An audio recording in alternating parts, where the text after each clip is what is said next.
Okay, next caller is Pete Jimison. Jimison. And he is calling via Skype. And I think he's calling, he's calling from Africa. Where is this guy calling from? I heard he's like in another country. Pete, where are you? I'm in Africa. You're in Africa. I'm calling from Lugano, Switzerland. From Switzerland? Can you see me? We can see you, yes. We see you perfectly, and now you're on the stream. So you're from Switzerland. What time is it there?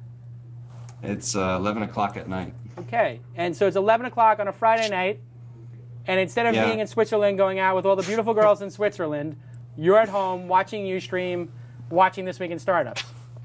It sounds pathetic, but it's with the good intention. My wife's actually out right now. I told her to stay out for a little bit. She's probably going to stumble in the door like Dean Martin. Okay, so you're breaking up a little bit, but tell us what your question is. Okay, my question is this. Basically, I started a venture with my brother about 4 months ago, and he would basically be the tech guy, and I'd be the business guy. My brother graduated from Carnegie Mellon and then went on to do his PhD at Georgia Tech, so he's got a big tech background.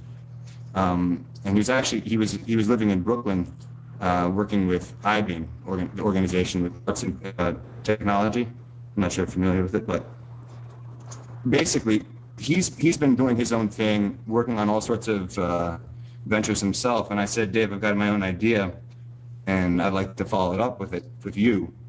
I would pay you, a certain amount of money as long as you help me out and we can develop it together. And what it is a social media application that I haven't seen done on the internet yet, by any means. I mean, it deals with podcasting, and can you hear me? Yeah, we can hear you perfectly. So okay. You want to get your brother involved. What's the question? No, my brother's involved, and I've been paying him. The question is, there's two questions. As a business guy, how should I prioritize? Because basically what we have right now is the alpha of the product, and start to build a community. And by the end of this month, we should have a full community of about 1,000 users using the product. We have it on a server in Germany right now. And so from my end, I'm sitting here thinking, okay, number one, how can I protect my idea? Should I be consulting with lawyers right now? Is it a big deal to go out and protect the idea with IP lawyers, or should I focus more on finding investors and other parts of the business? Yeah, so I would say protecting the idea, the intellectual property stuff, if it's a web-based product, you're going to have a very hard time doing that, especially on an international basis. When Dig came out, everybody copied Dig. There's Plig in Germany. There's Digs in China, Japan, everywhere. There's no way to stop that. If you have a good idea, it's going to get copied like crazy. Facebook is a copy of MySpace, which is a copy of Friendster, which is a copy of a site called Rise. Everybody copies everybody. Everybody's inspired by everybody. Everybody evolves their idea. So I would forget that idea of trying to, patent an idea, because it very rarely happens in the web. What happens in the web is momentum and scale and building a brand. So if you have 1,000 users, that's a good start.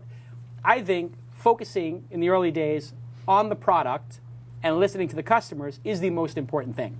You have to figure out what it is that's going to make this product grow from 1,000 people using it every day to 10,000 people using it every day to 100,000 people using it 3 times a day, whatever it is. Without knowing your product, it's hard to tell.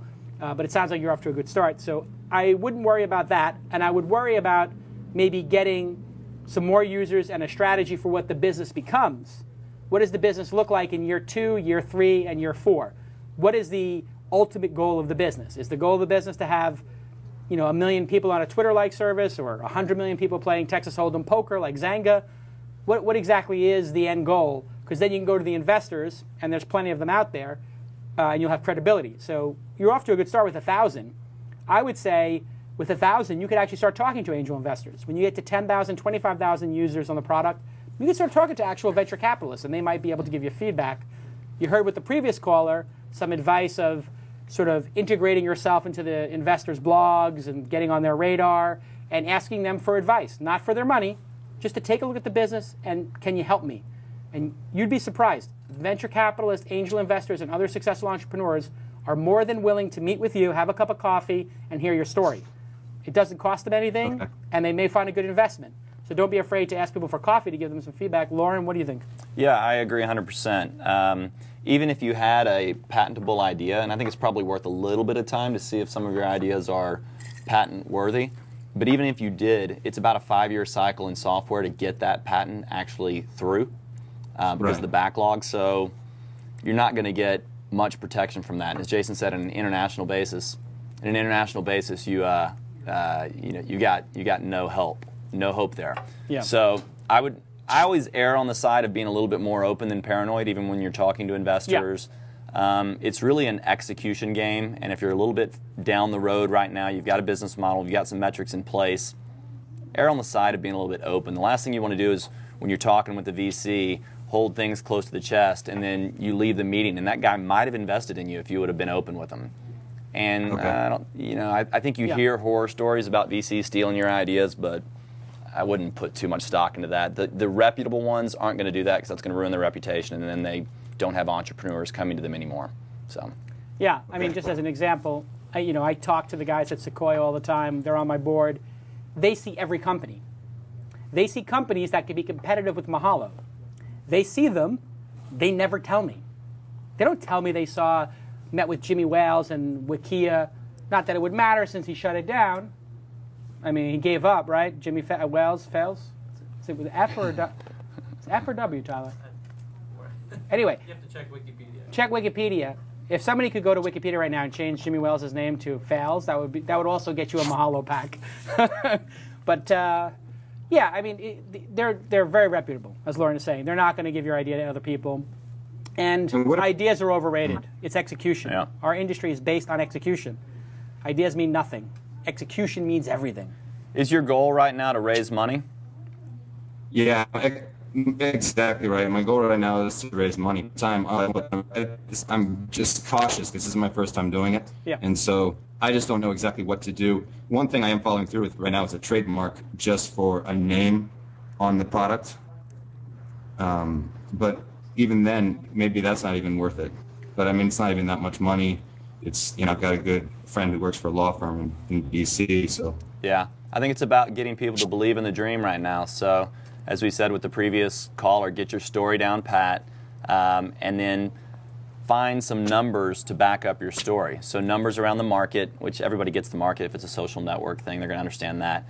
But some numbers around your specific business model.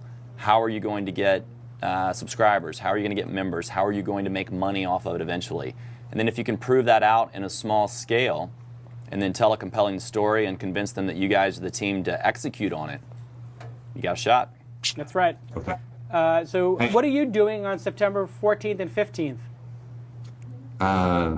I'll take Nathan's spot. That's what I'll be doing. All right. So you get Nathan's spot. You're coming to TechCrunch 50.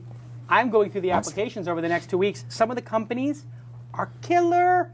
We've got like 4 or 5 companies already that are better than the companies last year. And last year you had great companies like Good Guide and Yammer and a bunch of other stuff.